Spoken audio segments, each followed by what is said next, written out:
काकभूषुंड जी ने कहा, तात सुनहु सादर अति प्रीति, मैं संक्षेप कहूं ये नीति, नरतन सम नहीं कवुनिउ देहि, जीव चराचर जाचत तेहि, नरक स्वर्ग अपवर्ग निसेनी, ज्ञान विराग भगति शुभ देनी, सो तनु धरि हरि भजहि न जे नर, हो ही विषय रत मंद मंद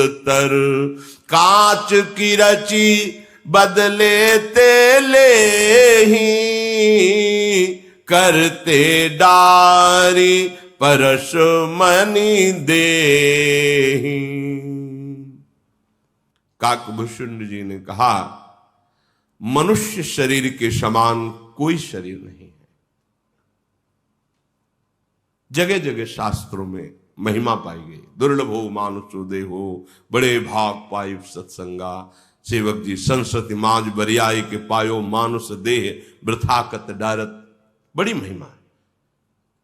पर स्वर्ग के एक देवता की अगर महिमा का वर्णन किया जाए तो इससे ज्यादा घृणित देह और किसी लोक में नहीं। मृत्यु लोक में बहुत घृणित देह है, पशुओं की त्वचा भी काम में आ जाती है। गाय के गोबर के उपले से रसोई अमनिया की जाती है, बनाई जाती है, पकाई जाती है। गाय का गोबर लीपा जाता है। कई औषधियों में गौमूत्र का प्रयोग होता है, पवित्र माना जाता है। बहुत से इसका क्या प्रयोग होता है? न इसका मूत्र प्रयोग, न मल प्रयोग, न त्वचा प्रयोग, न हड्डी प्रयोग, क्या इसका प्रयोग? लेकिन कहेंगे नर्तन शम ने कौनिव देही, सुंदरता में देवलोक गंधर्व लोक, देखो इनकी सुंदरताएं शरीर की, न पसीना है, न झुर्रियां हैं, न दुर्गंध है। निकले देवता तो ऐसे सौरभ से निकलती है, जैसे सुंदर सुवास पुष्पों से ऐसे छा जाता है वातावरण सौरभ से। कोई भी देव शरीर धारण किए हुए जब निकलता है, उनके चरण पृथ्वी में नहीं पड़ते। कितनी जब उस शरीर की बात, बिल्कुल निकृष्ट दिखाई देगा आपको ये मानव शरीर।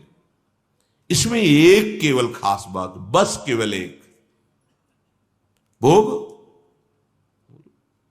विमानों पे चढ़े दिव्य वनों में जब तक सुकृत है भोग भोगते रहते हैं। कोई रोक टोक नहीं, किसी भी तरह की कोई कमजोरी नहीं, कोई स्वास्थ्य कमजोर नहीं, सब दिव्यता है। लेकिन वो कितने दिन, जितने दिन पुण्य है, कहीं किसी भी तरह से आप तुलना नहीं कर सकते। बहुत निकृष्ट देह मानी जाती है ये। इसकी एक दुर्लभता के कारण इसको कहा गया शास्त्रों में, दुर्लभो मानुषो देहो।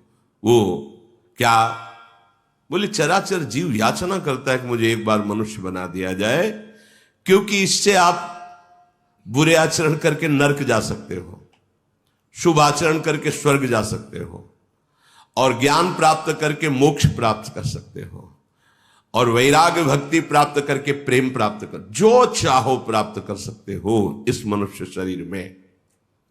ये सीढ़ी है, जिधर जाना चाहो, जहां चढ़ना चाहो। यदि मनुष्य शरीर प्राप्त करके हरि का भजन नहीं किया गया तो इससे फिर नीचता और क्या होगी। बस एक ही बात खास है, मनुष्य शरीर में खूब भजन हो सकता है। इसलिए गिरिराज जी की तलहटी पर विराजमान पंडित गया प्रसाद जी महाराज यही कहते थे, यदि तुम्हें प्रभु ने सत्संग दिया और भजन करने का समय दिया तो मत मांगना, इनके पास और कुछ नहीं है, इससे बढ़कर कुछ नहीं देने के लिए। यदि तुम्हें परमार्थ मार्ग मिल गया है, साधु समागम और नाम जपने का समय मिल गया है, तो इससे बड़ी कृपा और कोई नहीं। पूरे जीवन का अनुभव कहते थे कि अब इनको परेशान मत करना, लालजू को। इनके पास सबसे बड़ी कीमती चीज जो थी वो तुम्हें दे दी। क्या भजन करने का संयोग बना दिया। इससे बढ़कर कोई वस्तु नहीं। मनुष्य जीवन की दुर्लभता भजन है।